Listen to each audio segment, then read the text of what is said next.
Senhoras e senhores, bom dia a todos. Bom dia. Sejam todos muito bem-vindos à solenidade de abertura do 6º Congresso de Direito Médico.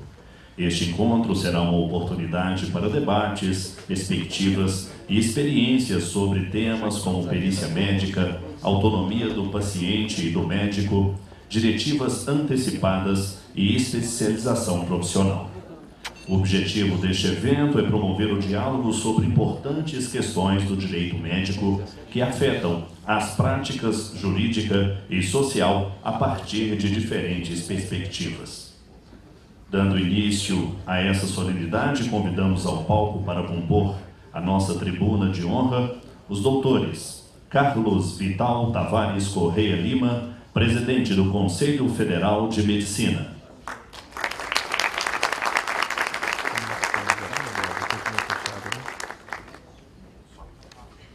Dr. Mauro Luiz de Brito Ribeiro, primeiro vice-presidente do Conselho Federal de Medicina, coordenador do Departamento de Comissões e Câmaras Técnicas do CFM e coordenador da Comissão de Direito Médico do CFM. Dr. Florentino de Araújo Cardoso Filho, presidente da Associação Médica Brasileira.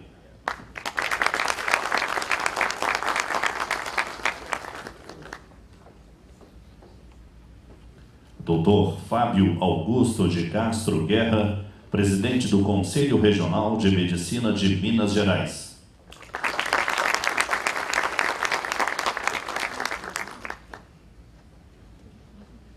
E o professor Dr. Guilherme Coelho Collen, diretor da Faculdade Mineira de Direito da Pontifícia Universidade Católica de Minas Gerais.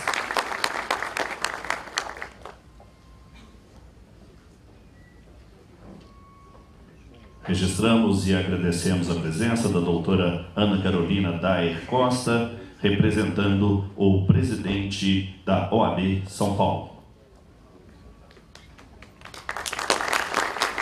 Neste momento eu convido a todos para, em posição de respeito, ouvirmos a execução do hino nacional brasileiro.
palavra o Dr. Guilherme Coelho Collen, diretor da Faculdade Mineira de Direito da PUC Minas, para sua saudação aos congressistas.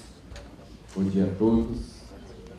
Eu quero, em nome do magnífico reitor da PUC Minas, professor Dom Giovanni Mauro Guimarães, acolhê-los e agradecer ao nosso presidente, Carlos Vital, por nos honrar com a escolha da PUC Minas para sediar um evento de tamanha envergadura. A profissão de médico e tudo aquilo que envolve a saúde é de interesse muito particular da Universidade Católica. Nós somos a maior universidade católica do mundo e isso nos orgulha muito. Então, os assuntos que aqui serão debatidos e trazidos nos interessa em especial. Eu sou diretor da Faculdade Mineira de Direito, tenho aqui a minha colega, a professora Maria de Fátima, também representando a nossa faculdade, o professor Alexandre, o professor Raul, que está à frente dos nossos cursos de medicina. Então eu quero reiterar a nossa alegria, o nosso sentimento de orgulho e convidar a todos para voltar um pouco à época de aluno e frequentar os nossos jardins, que são lindos, né? Não sei se vocês ainda tiveram, senhores e senhoras, tiveram oportunidade de andar por aí. Eu peço-lhes que, quando puderem, nos intervalos, possam visitar os nossos espaços, né? Que são muito agradáveis e muito bonitos. São todos muito bem-vindos e sintam-se acolhidos por nós. Muito obrigado a todos.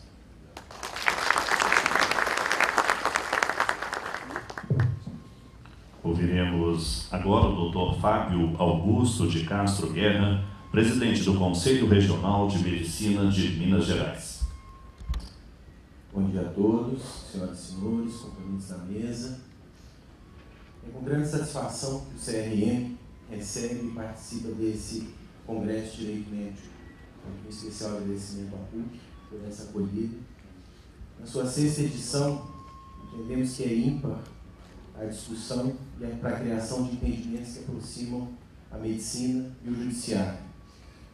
Nesse momento em que nós vivemos uma verdadeira crise de valores, esse entendimento é fundamental para que possamos responder de forma satisfatória às necessidades da sociedade e dos nossos pacientes. Avaliar questões relativas à perícia médica, autonomia do paciente, especialização, diretivas antecipadas, para nós é fundamental. Eu entendo que esse é o grande caminho, salto que nós teremos aí na nossa atividade profissional. Como também tivemos a oportunidade de fazer nos encontros anteriores em relação à questão da judicialização, se esse é o termo que nós podemos usar da medicina, que tanto nos aflige e traz consequências para a nossa atividade. Espero que todos possam aproveitar bastante desse ponto. Com certeza, os temas aqui debatidos serão de extrema importância. Desejo a todos um grande encontro e agradecendo, por último, ao Conselho Regional de Medicina por ter trazido para Belo Horizonte esse encontro de tamanha expressão. Obrigado. Com a palavra o Dr. Florentino de Araújo Cardoso Filho, presidente da Associação Médica Brasileira.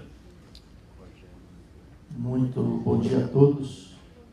Cumprimentar o amigo Vital, o amigo Mauro, em nome dos quais saúdo todos os médicos aqui presentes, o ministro Nery e meu amigo Carlos Micaelis, que é o nosso chefe do jurídico da Associação Médica Brasileira, em nome dos quais cumprimento todo o judiciário aqui presente. É fundamental que estejamos juntos nessa guerra que existe hoje no nosso país, no que se relaciona a direitos, deveres, regras E temos que andar muito junto do judiciário sério desse país, para que, definindo regras, valores, possamos cumprir, sempre com o foco de fazer o melhor pelos nossos pacientes.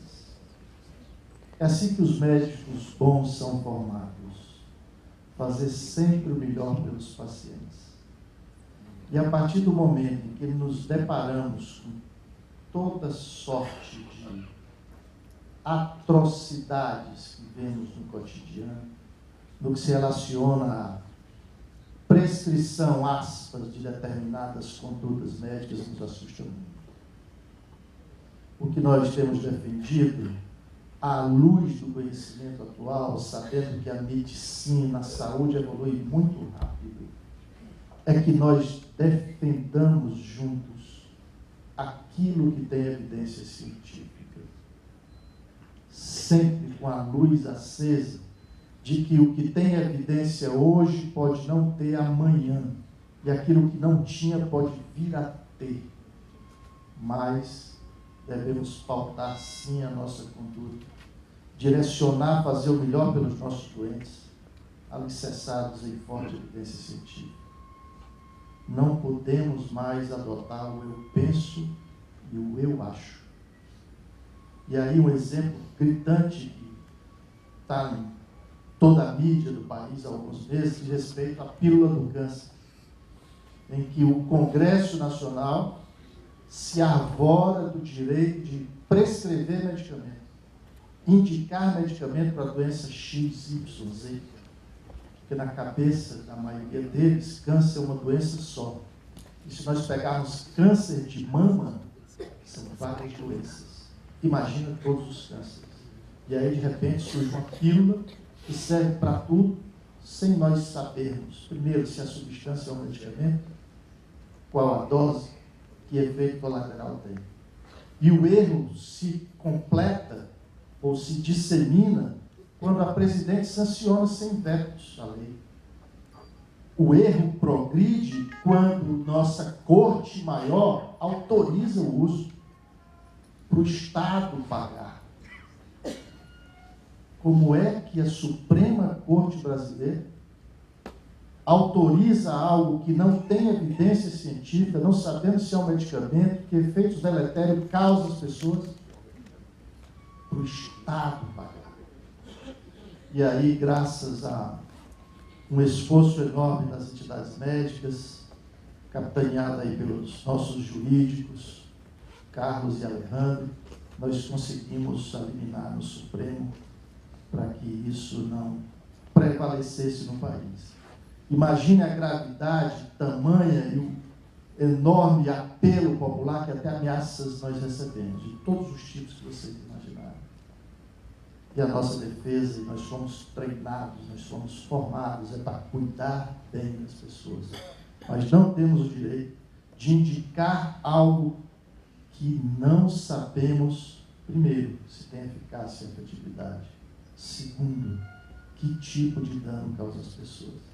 Não é porque o câncer disseminou, não tem mais opção de tratamento à luz do conhecimento atual, que nós podemos dizer que o Estado tem que pagar isso sem ter evidência. Então, é muito bom que nós sentemos juntos, discutamos e busquemos o que é melhor para os nossos pacientes, porque nós, bons médicos, somos formados para sempre fazer o melhor pelos doentes. Temos absoluta certeza que, ao final do dia, aprenderemos todos, de hoje e amanhã, e que nós possamos colocar isso na nossa prática diária. Muitíssimo obrigado e um ótimo dia.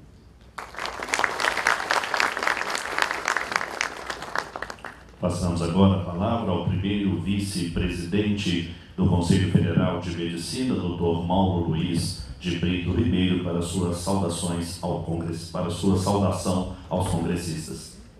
Gostaria de cumprimentar a mesa, o presidente do CRM de Minas Gerais, Fábio Guerra, nosso anfitrião, Dr. Guilherme Collor, meu amigo, presidente da AMB, Florentino Cardoso, e nosso presidente do Conselho Federal de Medicina, Carlos Vidal. Cumprimentar em nome do Dr. Carlos Micaeli, assessor jurídico da AMB, e o doutor Diálogos Ribeiro, a todos os aqui presentes. Minhas primeiras palavras são palavras de agradecimento. Foi um longo caminho, o Conselho Federal de Medicina, para nós podermos chegar até aqui hoje, a esse que talvez seja um dos 3 maiores eventos que a nossa instituição promove todos os anos. Então, as palavras de agradecimento vão para a nossa Comissão de Direito Médico, formada pelo Dr. Antônio Carlos Roselli, Armando Otávio, Diálogos Ribeiro, Giancarlo Cavalcante, José Belardo, Menezes, José Alejandro Bulhon, José Vinagre, Miguel Kifuri, Nelson Nery Júnior, Rodrigo Fontan e Rosilane Mercedes da Rocha. Agradecer a maneira como nós fomos recebidos aqui, pelos nossos anfitriões, tanto no Conselho Regional quanto aqui na PUC de Campinas, na PUC de Minas, um espaço maravilhoso. Certamente nós teremos 2 dias aqui de intensos debates. A medicina e o direito caminham juntos ao longo da história. E dentro do caos que reina na saúde do Brasil, essa interação entre medicina e direito é uma necessidade em relação à assistência à população. Como já foi colocado aqui pelo nosso presidente Florentino Cardoso, um exemplo gritante de como a medicina e o direito podem caminhar juntos no sentido de bem atender a população brasileira. Os temas são temas de fundamental importância nesses 2 dias.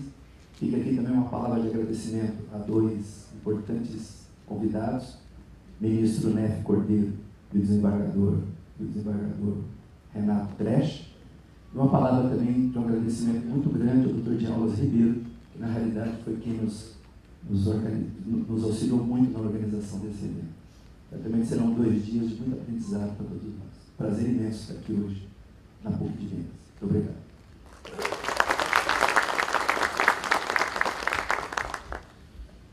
Ouviremos agora o presidente do Conselho Federal de Medicina, Dr. Carlos Vital Tavares Correia Lima. Muito bom dia. Cumprimento o Dr. Guilherme Cohen, nosso anfitrião. Nessa qualidade, faço os maiores agradecimentos, porque esses agradecimentos somos nós que realmente devemos, e não a PUC ao Conselho Federal. É um espaço privilegiado, e por essa generosidade reitero os agradecimentos. Primeiro, nosso presidente Florentino, da MB, um amigo, como já bem dito, o meu amigo e vice-presidente do Conselho Federal de Medicina, Dr. Mauro Ribeiro, e o nosso dirigente e sempre disponível, também generoso, Fábio Guerra, presidente do Conselho Regional de Medicina de Minas Gerais, cujo Conselho Regional participa com o Conselho Federal da realização dos trabalhos que são feitos neste evento.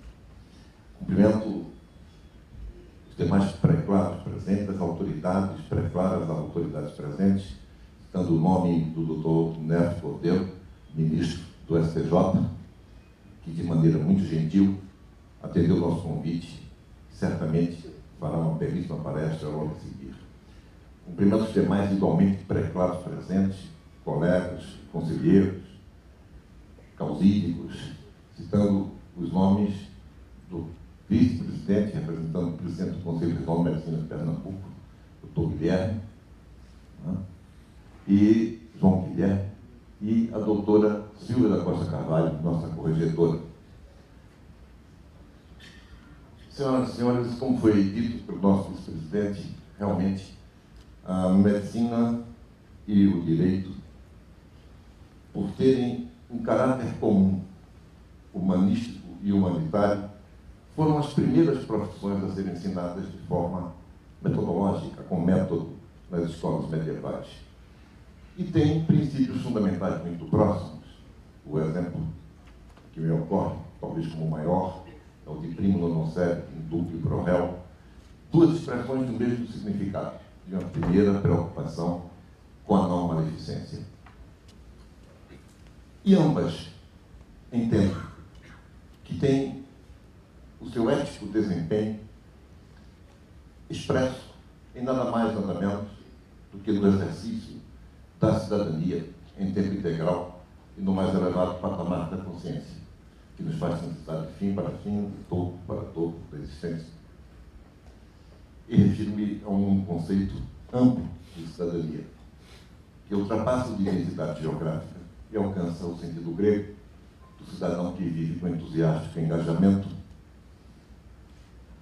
no dia a dia da sua polis, defendendo as causas públicas. E entre as causas públicas, na atualidade do nosso país, tem destaque a erradicação desse modo agendário e corrupto de se fazer alianças políticas partidárias que os brasileiros, o direito de pátria e seus mais isentos intérpretes não mais toleram e até mesmo excomungam, bem como a extinção da cultura de impunidade, a qual a tanto se opõe um princípio tão jurídico quanto civilizado de que a lei é para todos e que ninguém, republicanamente ninguém, está acima do bem e do mal. Com essas assertivas e com a expectativa, eu diria, convicção, que os senhores esperam, as senhoras esperam desse evento será concretizado, eu declaro aberto o 6º Congresso Brasileiro de Direito Médico do Conselho Federal de Medicina. Um bom dia e um bom evento a todos. Neste momento, vamos desfazer a tribuna de honra dessa solenidade de abertura do 6º Congresso Brasileiro de Direito Médico. Eu convido e agradeço as autoridades a ocuparem os lugares reservados nessa plateia.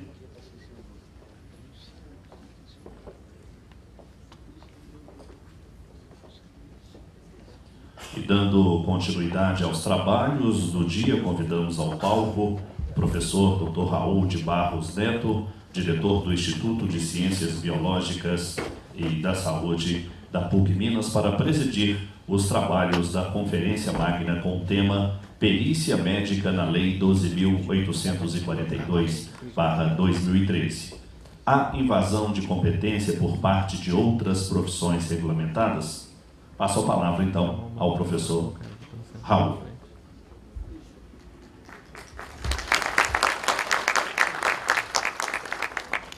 Muito bom dia para todos, sejam bem-vindos. Na qualidade de diretor do Instituto de Ciências Biológicas e da Saúde, da nossa PUC Minas, quero também, como anfitrião, juntamente com o professor Guilherme Collin, diretor da Faculdade de Direito da PUC Minas, dar as boas-vindas a todos os congressistas, colegas, irmãos de tarefa, da árdua tarefa de cuidar e de servir a população no campo da saúde. Nós, com muita alegria, que estamos aqui recebendo hoje, para essa primeira mesa, a presença do Dr. Nefi, porque ele é o currículo dele, Nefi Cordeiro, e se faz necessário ler essa trajetória tão bonita, acadêmica, e também de prestação de serviço ao judiciário e, evidentemente, a todos os cidadãos. O Dr. Nefi Cordeiro é mestre e doutor pela Universidade Federal do Paraná, com concentração na área criminal e especialização em mediação na Universidade McGill, do Canadá. Professor de graduação e pós-graduação, integrante do mestrado de Direito da Universidade Católica de Brasília, também nossa co-irmã. Formado em Engenharia Civil, com uma formação muito eclética, e isso amplia, evidentemente, o seu discernimento, o que é muito importante para um juiz, para um membro do judiciário. Ex-integrante do Ministério Público, então tem a visão também do lado específico de defesa do cidadão, que é muito importante como membro do Ministério Público que foi. Foi membro da Magistratura Estadual no Paraná, ministro do Superior Tribunal de Justiça da 6ª Turma, que trata das matérias penais. Então, trata-se realmente de uma autoridade judiciária. Esse poder, o poder judiciário que nos socorre, nos momentos de dificuldade, de impasses, e nós vamos tratar hoje e amanhã de impasses reais, porque o campo da bioética, do biodireito, lida sempre com impasses, com mudanças de costumes, e nós estamos vivendo uma época de grandes mudanças na sociedade, de uma exigência maior de uma pertinência maior naquilo que vivemos, que vivenciamos no nosso dia a dia. Então, com muita alegria, com muito prazer, não vamos mais perder tempo, e quero aqui cumprimentar a todos os palestrantes, em especial os membros do Conselho, o presidente do Conselho Federal de Medicina, que nos brindou aqui com a apresentação magnífica da Associação Médica Brasileira, do Conselho Regional de Medicina. Então, todas as entidades aqui presentes, do Judiciário presente, tantas autoridades, que muito nos honra, e o convite, reitero, que o professor Guilherme Collin fez, de depois dos intervalos passearem pela nossa universidade, porque é um ambiente realmente muito bonito. É o antigo seminário aqui, que foi construído na década de 20, do século passado, e que está muito bem conservado, muito bem cuidado.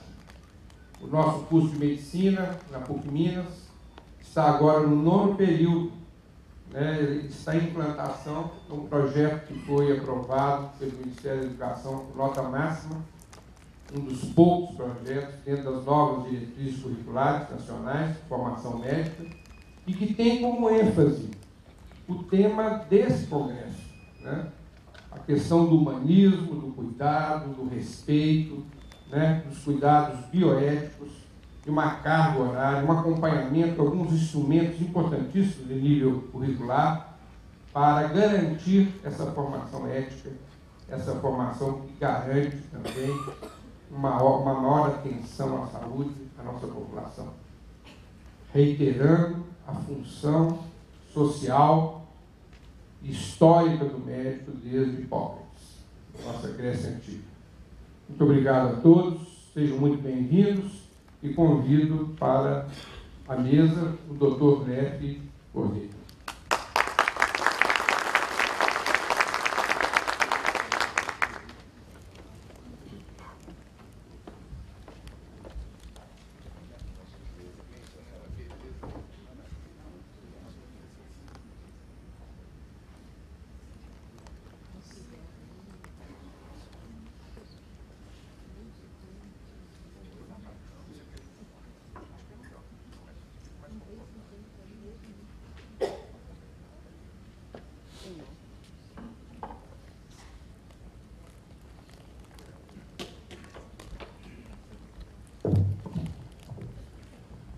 Bom dia.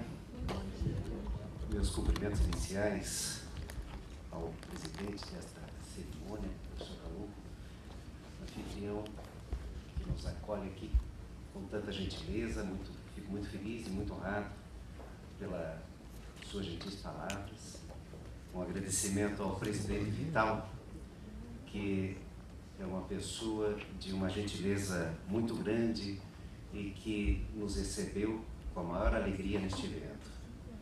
Faço um agradecimento especial a todos os integrantes do Conselho Federal de Medicina, um agradecimento especial ao Dr. Guilherme, nosso anfitrião do curso de Direito aqui da PUC de Minas, e um agradecimento a um amigo, professor de aulas, que foi o intermediário deste convite.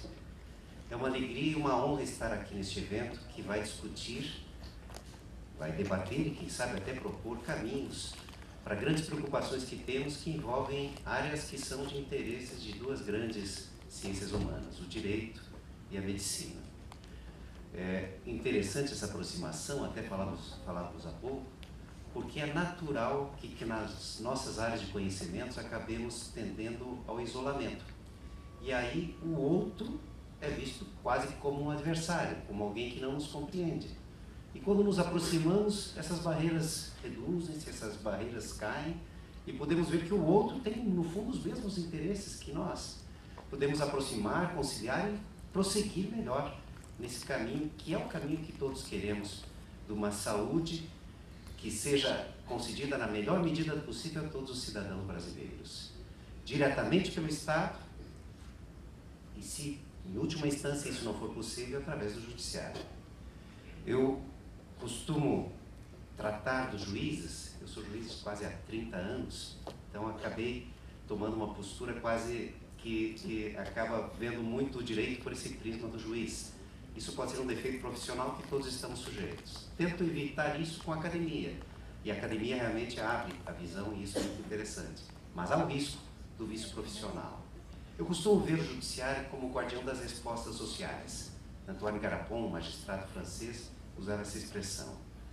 O juiz não tem obrigação, não tem conhecimentos a mais do que qualquer pessoa. Ele é simplesmente um guardião das promessas. Se nós prometemos não dirigir quando embriagados, que se cumpra. Se uma empresa promete vender produtos, que eu faça com qualidade. Se o Estado promete dar educação, promete dar saúde, que eu faça. E quando esses direitos não são cumpridos, vai-se ao judiciário para que relembre essas promessas. E muitas vezes temos em discussão realmente enfoques que acabam trazendo essa aproximação do direito e da medicina. Foi-me pedido para abordar um tema que me fez lembrar o início de uma pós-graduação há quase 15 ou 20 anos na Católica do Paraná. Eu tive o prazer de ser professor na Católica do Paraná e tive, pelas mãos do professor de aula, o convite, a alegria de ser recebido na Universidade Católica de Brasília. Na Universidade Católica do Paraná, na PUC do Paraná, eu acabei criando, logo depois do curso de engenharia, porque eu sou engenheiro apenas no papel, não confio em mim nem um pouco como engenheiro. Mas foi muito interessante, abre realmente horizontes, o conhecimento de uma nova graduação. E aí resolvemos fazer uma pós-graduação em perícia judicial, justamente reunindo conhecimentos da área do direito com conhecimentos da engenharia. E para aproximar os peritos que de fato já exerciam a função do que pensa o direito como melhor para a sua vocação. E aí reunimos professores da engenharia, professores da área ambiental, professores de química, para, junto com os professores de direito, fazermos uma pós-graduação lato sensu de perícia judicial. E o tema hoje volta a ser perícia, mas agora na área médica. Então é interessante porque é um relembrar. Bom, vou trazer alguma ideia inicial que corre esse risco de ter a visão de quem está no lado da justiça. E estou aberto sempre a uma evolução da compreensão, a uma troca de compreensões. Perícia é uma prova. Para nós do direito não há diferença entre a perícia e a ouvida de uma testemunha, uma careação, que é quando nós colocamos pessoas com versões diferentes para conversarem, para chegar à verdade. É uma prova como todas as demais. A diferenciação é que uma prova que tem um peso teoricamente maior do que as outras porque é feito por um expert. Mas todos os caracteres da perícia são caracteres de uma prova.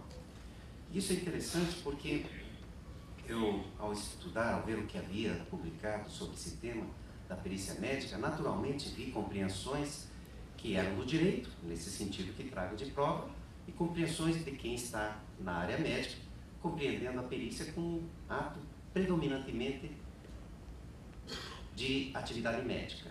E essa diferença de visão pode dar enfoques diferentes. Vejam, se digo que para um juiz, para quem atua no processo, a perícia é uma prova, ela vai ter que ter contraditório, vai ter que ter manifestação das duas partes, ela tem que ser pública, não pode ser sigilosa, ela tem que permitir questionamentos, tem que permitir conhecimentos especializados, diversos, que vêm com os assistentes técnicos. É uma prova, como todas as demais. Se eu enfocar, como acredito aqui deva ser a maioria da plateia da área médica, se enfocar como um ato médico, muda o prisma. Muitos destes princípios, nós tratamos como princípios no direito, contraditório, publicidade, caem. Nós passamos a ter um tratamento médico, um ato diretamente do médico, que passa a ter como predominante o caráter do sigilo, passa a ter como predominante o interesse daquele que está sendo atendido, e isso não acontece numa prova.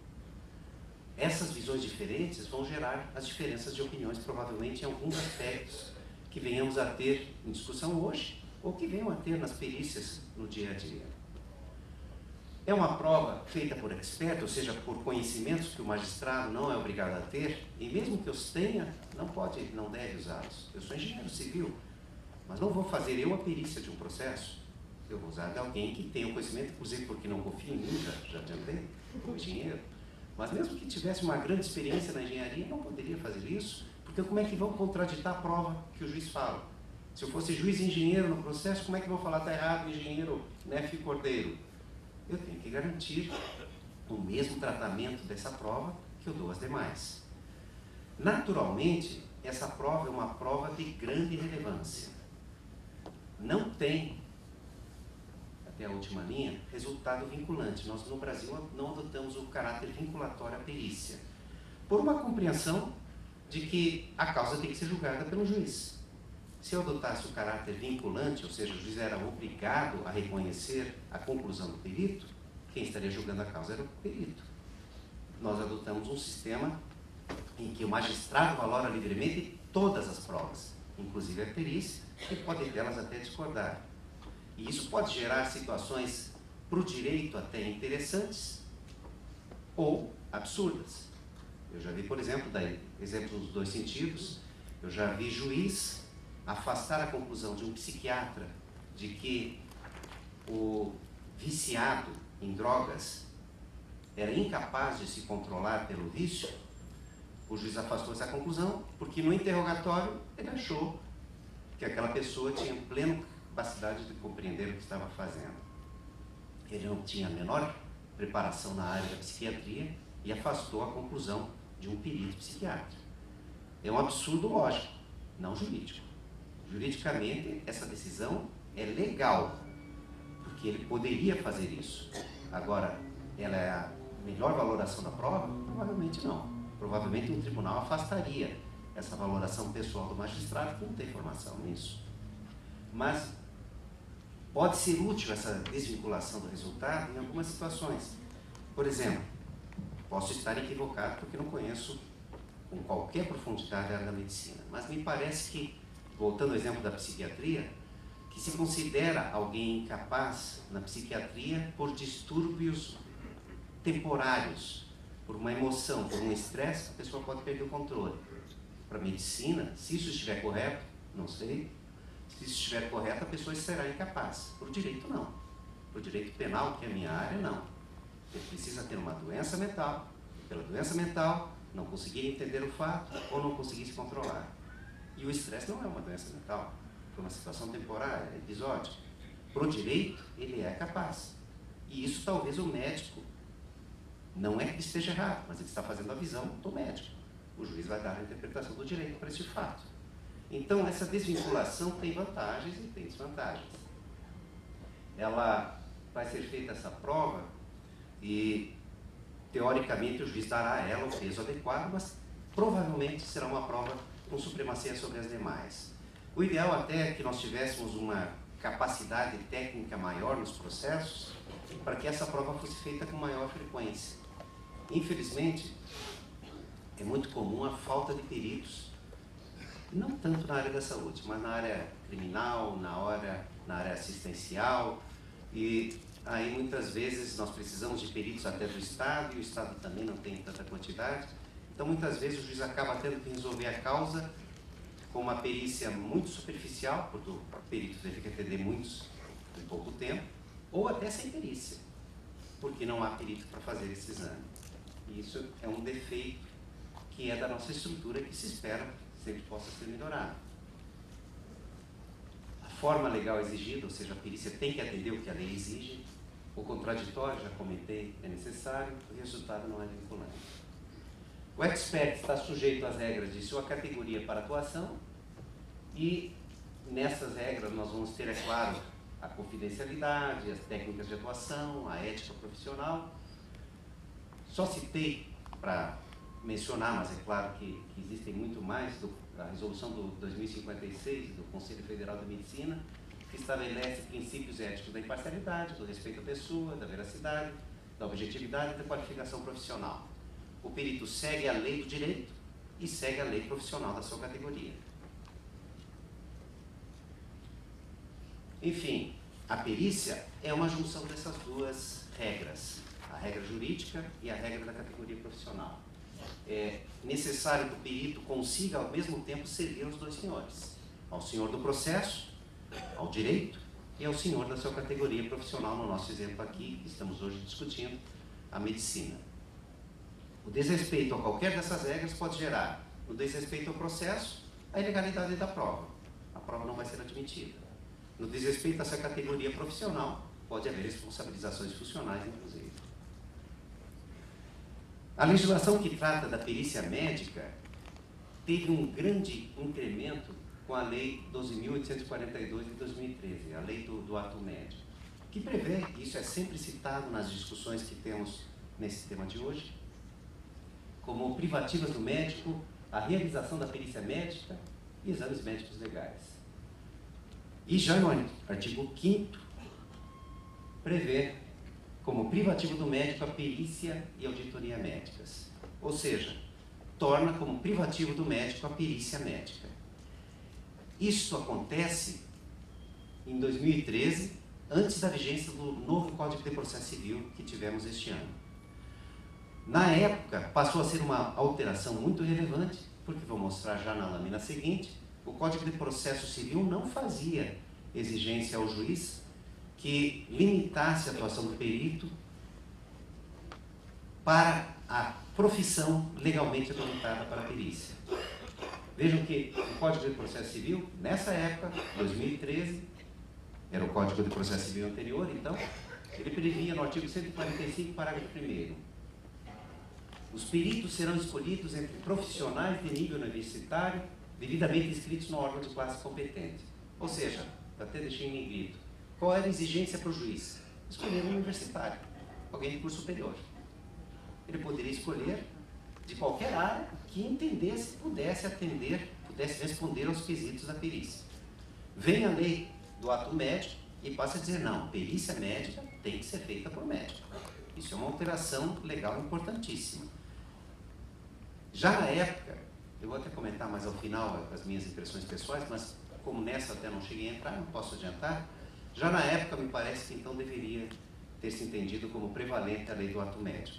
Ou seja, para qualquer perícia, o juiz nomeia qualquer pessoa com curso superior, mas para a perícia médica precisa ser um médico, por ser atividade privativa do médico, por uma lei mais nova, de igual hierarquia ao Código de Processo Civil. Não é o que a jurisprudência entendeu, já antecipo. Temos agora, já em vigor, o novo Código de Processo Civil, que no artigo 156, parágrafo 1º, diz, agora já de modo diferente, os peritos serão nomeados entre os profissionais legalmente habilitados. Vejam, agora não é qualquer universitário, é alguém legalmente habilitado para aquela área do conhecimento exigida pela perícia. Ou órgãos técnicos poderão também ser indicados para a realização de perícia. Os dois, embora o artigo não seja muito claro, o parágrafo não seja muito claro, os parágrafos seguintes vão esclarecer. Os dois com cadastro. Essa é uma fase ainda de implantação. O Código entrou em vigor este ano e alguns tribunais já têm cadastro organizado de peritos e órgãos técnicos de perícia. A maioria dos tribunais não. E pelo Código de Processo Civil, isso é uma responsabilidade do tribunal e da vara, mais diretamente do tribunal, mas também da vara. A vara pode ter os seus peritos cadastrados e o tribunal deve ter os seus peritos cadastrados. Para a vara é uma opção, para o tribunal é um dever. Essa interferência do tribunal é algo que só o tempo vai dizer se é conveniente ou não. Tudo no direito, não sei se na medicina tem alguma similaridade com isso, acho que talvez não, mas no direito costumo dizer em sala de aula que qualquer tema tem no mínimo 2 ou 3 opiniões diferentes. Então qualquer opção que se tome sempre terão vantagens e desvantagens. O cadastro por um tribunal consegue dar uma objetividade maior e evita com que nós tenhamos abusos de todos envolvidos no sistema da perícia, desde o juiz ao próprio perito. Ou seja, se eu preciso ter um cadastro da área da medicina, da perícia médica, os próprios conselhos de classe, as próprias faculdades, ou enfim, vai se estabelecer requisitos mínimos para atuação e, se for o caso, inclusive, por especialidade médica. Vamos ter um cadastro, então, que vai tornar objetivo. Quem quer saber quais são os peritos de Minas Gerais, na área médica, vai ter um cadastro disso indicando. Se o Conselho de Medicina, por exemplo, aplica a punição a um perito, fica muito mais fácil o afastamento dessa pessoa das perícias. Se ao contrário, o conselho, não sei se é o próprio conselho, deve ser a universidade até, né, que dá a titulação em cursos não só acadêmicos, mas cursos de atualização. Esses cursos serão levados para conhecimento ao tribunal para fins de manutenção do cadastro. Regras objetivas. Quem não faz curso de atualização, pela lei, pode até ser excluído do cadastro de perícias. É uma intervenção do judiciário numa área um pouco perigosa, mas está sendo previsto isso. Passa a haver, então, um conhecimento público de quem é perito e quem está habilitado para determinadas áreas da perícia.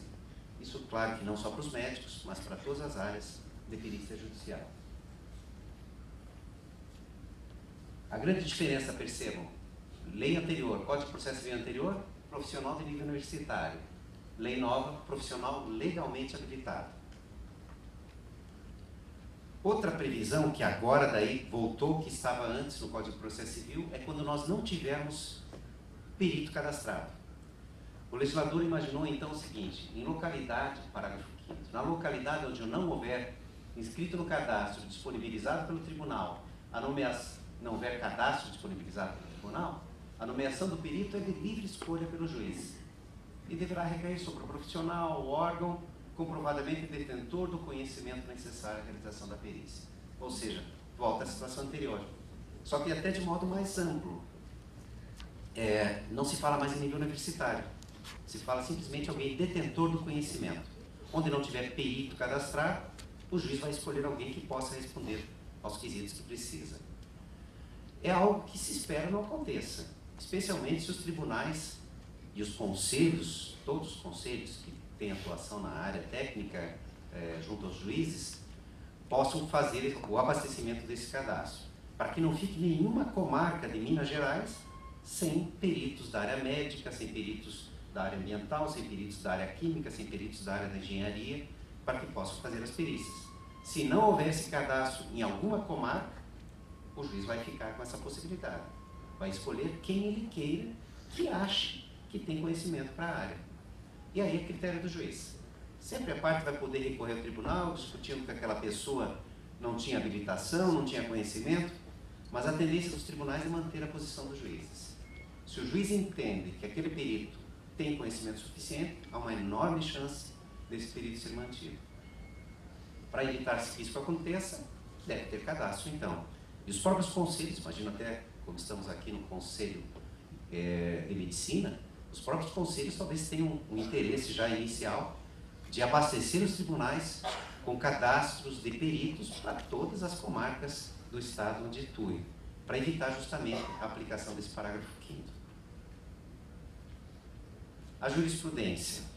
Aqui nós estamos tendo uma briga enorme hoje em dia e posso dizer até com tranquilidade, porque como eu sou da área criminal, eu não vou julgar os recursos do Conselho de Medicina. Então, fico tranquilo para dizer o que a jurisprudência está tratando do tema. São os meus colegas da primeira, da segunda turma, principalmente, que tem matéria previdenciária, que vão julgar essa questão. Eu até fui, por 22 anos, juiz desembargador federal. Trabalhei muito em previdenciário também. É uma área que eu gosto, mas não estou no STJ na matéria previdenciária, até por opção, porque a minha área é a área criminal. A primeira jurisprudência que trago é no sentido que agrada, e que me parece até muito interessante, agrada a área médica, que é do posicionamento do Tribunal Regional Federal da primeira região. A primeira região envolve a maior parte do Brasil, tem sede em Brasília, todo o centro-oeste, norte do Brasil, tem os julgamentos neste Tribunal Federal. E ali nós temos vários precedentes reconhecendo a aplicação da lei do ato médico. Vou citar um.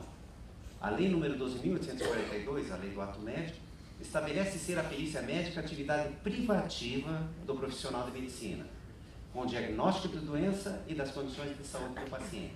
Vejo que até os termos utilizados são termos que remetem à atividade privativa do médico. Segue esse julgado. A constatação da incapacidade laboral deve, obrigatoriamente, ser feita por profissional da área da medicina.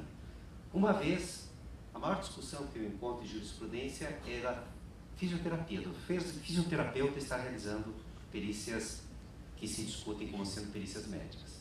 E os precedentes, quase todos vão estar nessa discussão entre o médico e o fisioterapeuta, ainda sem solução definitiva. Mas então diz esse julgado: a constatação da incapacidade laboral deve obrigatoriamente ser feita por profissional da área da medicina, uma vez que o profissional da área da fisioterapia não detém informação técnica para o diagnóstico de doenças, emissão de atestados ou realização de perícia médica. A sentença, então, que reconheceu a incapacidade laboral, foi anulada para que nova perícia fosse feita por profissional da área médica. Esse foi um julgamento bem recente agora, de 13 de julho de 2016. O desembargador Jataí Fonseca, na segunda turma. Essa posição, então, faz a aplicação da lei do ato médico e faz a compreensão de que a constatação, o exame e constatação de incapacidade é atividade de médico, é exame de condição de saúde. Porque é aí que nós vamos ver à frente, vai estar a grande discussão com a fisioterapia. A fisioterapia não nega a exclusividade do médico para a perícia médica. A discussão é se a verificação da incapacidade laboral é perícia médica. Essa é a grande discussão atual. Outro julgado da primeira região, de outro desembargador. O laudo pericial concluiu pela incapacidade definitiva e permanente da parte autora. Ocorre que a perícia médica foi realizada por profissional de fisioterapia, quando, em verdade, consoante dispõe a Lei 12.842, a perícia médica é a atividade privativa do profissional de medicina e, consequentemente, para os fins pretendidos, o diagnóstico de doenças e das condições de saúde do paciente, ou seja, volta-se a usar a mesma expressão de atividades privativas do médico. Diagnóstico das doenças e das condições de saúde do paciente, razão pela qual a constatação da incapacidade laboral deve ser obrigatoriamente feita por profissional da área da medicina. O fisioterapeuta não detém informação técnica para o diagnóstico de doenças, emissão de atestados ou realização de perícia médica. E conclui, então, novamente, por anular a sentença para que nova perícia seja feita por profissional médico devidamente acreditado. Esse é um julgamento dias antes, 22 de junho de 2016. Essa posição da primeira região, desse Tribunal de Brasília, não é nova. Acontece já há vários anos, antes mesmo da vigência do novo Código de Processo Civil. E os argumentos são sempre os mesmos, se entendendo que a atividade de constatação da incapacidade para o trabalho é uma atividade de constatação de estado de saúde. Logo, atividade privativa do médico, se é atividade privativa do médico, é perícia médica e só pode ser por este realizada. Aqui eu até reforço, mas são as mesmas ideias dos julgamentos anteriores, que eu não vou ficar lendo, mas dizendo então que as perícias médicas, especialmente aquelas que resultarão concessão de benefícios oferecidos pelo Estado, gerando despesas mensais aos cofres públicos, não podem ser realizadas por profissionais não habilitados para este fim. É preciso um argumento interessante a mais, né? Aqui nós estamos vendo também o prisma do orçamento público comprometido por uma perícia que pode conceder um benefício sem ter sido examinado por quem teria a melhor competência para isso. Melhor competência técnica para isso. Daí, como se trata de um benefício com gasto para o Estado, a incapacidade laboral deve ser feita por um profissional da área de medicina e segue aquelas mesmas observações de que o fisioterapeuta não faz diagnóstico de doenças, não emite atestados e não pode realizar perícia médica. E aí, como eu disse, a constatação que eu percebi é que essa posição da primeira região acontecia já antes do Código de Processo Civil, porque nós podíamos até pensar, e até vou trazer isso nas considerações depois, que com o novo Código de Processo Civil é que precisaríamos ter apenas o médico fazendo perícia médica, porque com o novo Código de Processo Civil passou o juiz a ter que nomear um profissional legalmente habilitado. Mas já fazia o Tribunal da Primeira Região a interpretação para o Código anterior, dizendo que quando a lei falava em profissional com um curso universitário, deveria ser ele o médico quando fosse tratar de perícia médica. Isso aconteceu já em julgamentos anteriores, então, na primeira região. Por exemplo, esse julgamento 2014, antes da entrada do Código de Processo Civil, desembargador Francisco da Silvete. E agora vou para outra região que está aí. A plateia não vai ficar tão feliz. Vamos para São Paulo, Tribunal Regional Federal da Terceira Região. São Paulo abrange São Paulo e Mato Grosso do Sul, o Tribunal Federal de São Paulo. Em proporção territorial, é muito menor do que o da primeira região, mas em proporção de processos, é o maior tribunal do país. São Paulo é o maior estado não só na economia, não só nas indústrias, mas também no judiciário. A maior quantidade de processos que chegam ao STJ vem de São Paulo. Então, decisões de São Paulo causam impacto ao Brasil. Na terceira região, fazem aplicação, talvez literal, talvez direta, do antigo Código de Processo Civil, dizendo que o juiz só tem que nomear um universitário que tenha conhecimento da área da perícia. Por exemplo, esse julgado. Não assiste razão à autarquia, o INSS, quanto à impugnação do laudo pericial, uma vez que trata-se de prova técnica, realizada por profissional da confiança do juiz e equidistante das partes.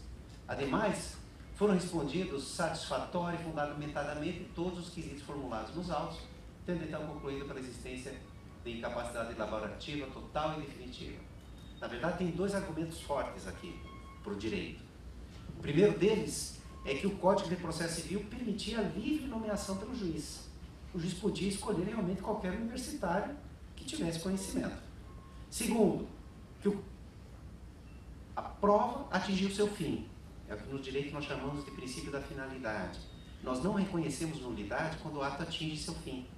Ou, por outro prisma, mas que dá no mesmo resultado, não reconhecemos nulidade quando o ato não gera prejuízos concretos. Pelos dois prismas, para o direito, essa prova é válida, ainda que fosse feita por alguém sem capacidade técnica adequada.